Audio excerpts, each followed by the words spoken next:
ఇంత నమ్మి ఓట్లు వేసిర్రు, రేవంత్ రెడ్డి గారు ముఖ్యమంత్రి అయ్యారు. గడిచిన 20 రోజులలో నిజంగా ప్రజలకు కాంగ్రెస్ పార్టీ న్యాయం చేస్తాను ఒక నమ్మకాన్ని తీసుకొచ్చుకున్నారంటే ఏం చెప్తారు సార్?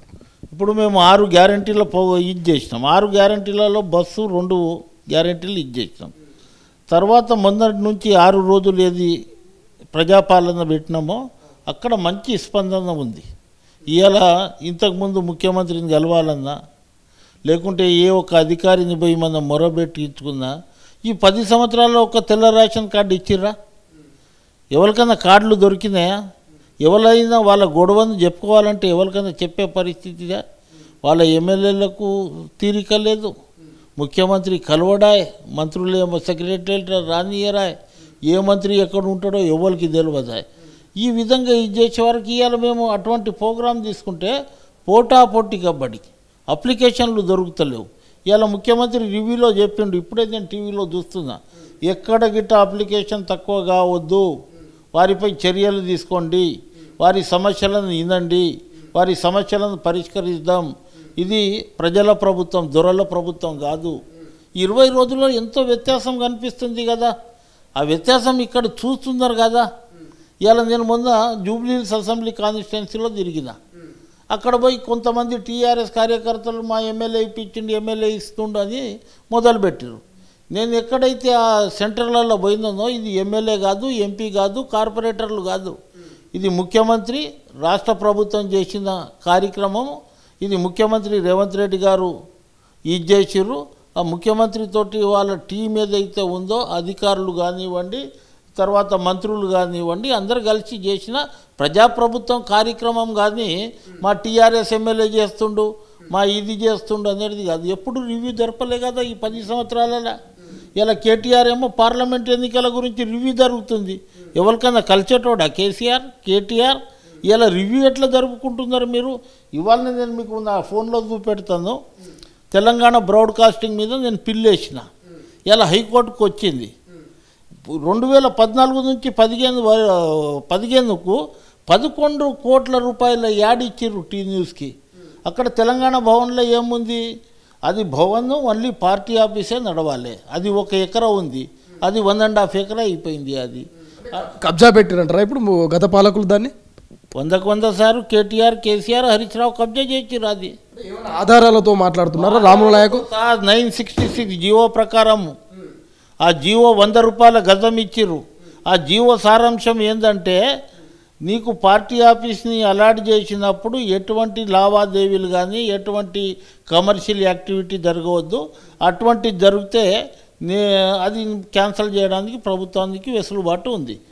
గతంలో రాముల నాయక్ ఇష్యూ మీద కంప్లైంట్ రైజ్ చేసిందా, లేకపోతే ప్రభుత్వం వచ్చినాక కక్షపూరితంగా దాని మీద ఇవాళ పిల్ చేశారంటే ఏం చెప్తారు? 2022లో నేను చీఫ్ సెక్రటరీకి ఒక ఉత్తరం రాసి, ఇగో ఇది జీవో ఉల్లంఘన జరుగుతుంది, జీవోకు వ్యతిరేకంగా ఇది చేస్తున్నారు, అక్కడ టీ న్యూస్ నడుస్తుంది, తెలంగాణ బ్రాడ్కాస్టింగ్ ప్రైవేట్ లిమిటెడ్ నడుస్తుంది, అందులో కేసీఆర్ది 10 లక్షల వాటా ఉంది, ఏది షేర్స్ ఉన్నాయి, తర్వాత అట్లనే కేటీఆర్ది ఉంది, తర్వాత రవీంద్రరావు ఎవరైతే ఉన్నారో అట్లా 10-12 మందిది ఇది ఉంది, మీరు ఎట్లా నడిపిస్తారో అది క్యాన్సిల్ చేయండి అంటే ఇది నా చేతిలో అయ్యే పనేనా?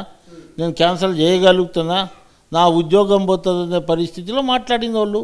అందుగురించే నేను అక్కడ పోయినా ప్రభుత్వానికి చెప్పిన, ప్రభుత్వంకి సానుకూలంగా రాకపోతే కోర్టులో వేసిన. ఇవాళ కోర్టు డైరెక్షన్ ఇచ్చింది, అది దాని మీద ఇది చేయమన్నది. ఎప్పటి వరకు ఇది చేస్తుందో అది కోర్టులో ఉంది, తప్పకుండా న్యాయం జరుగుతుంది. అక్కడికి తెలంగాణ బ్రాడ్కాస్టింగ్ ప్రైవేట్ లిమిటెడ్ ఇది కావాలి, అది పార్టీ ఆఫీస్ ఉండాలి.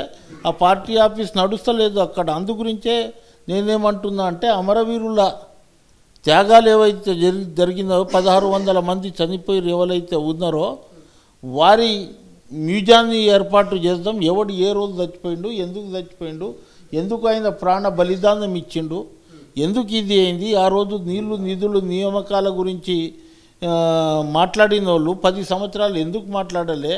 ఎప్పుడైతే మూమెంట్ తక్కువ ఇది అవుతుంటే ఆ మూమెంట్ని ఇది చేయడానికి అనేక మంది ఇది చేసిరు, వాళ్ళని రెచ్చగొట్టి చంపేసారు వీళ్ళు. హరీష్ రావుకు ఆ రోజు ఏమో పెట్రోల్ దొరికింది కానీ పుల్లల డబ్బి దొరకలే, పుల్లలు పెట్టే దొరకలే.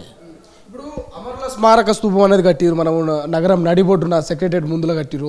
సో అందులో అమరులకు సంబంధించినటువంటి ఫోటోలు పెడతాం, వాళ్ళకు సంబంధించిన ఇన్ఫర్మేషన్ పెడతామని గతంలో చెప్పారు. సో అది ఉన్నది కదా సార్, మళ్ళీ ఎందుకు దీన్ని తెలంగాణ భవన్ని మార్చే అవకాశం ఉందంటారు? తెలంగాణలో 1200 మంది చనిపోయారని ముఖ్యమంత్రి అసెంబ్లీ సాక్షిగా చెప్పడం జరిగింది. కానీ 550 మందో 600 మందికి ఐడెంటిటీ చేశారు. మళ్ళీ 600 మంది ఎక్కడ పోయారు? వాళ్ళ చరిత్ర ఏంది? వాళ్ళు ఎక్కడ ఇదైనరు? వాళ్ళ కుటుంబాలు ఎక్కడ ఉన్నాయి? వాళ్ళకి ఎందుకు ఇవ్వలేదు? అది గిట్ట అటెండర్ ఉద్యోగాలే ఇచ్చిండు. ఒక 5-6 మందికి జూనియర్ అసిస్టెంటే ఇచ్చిండు.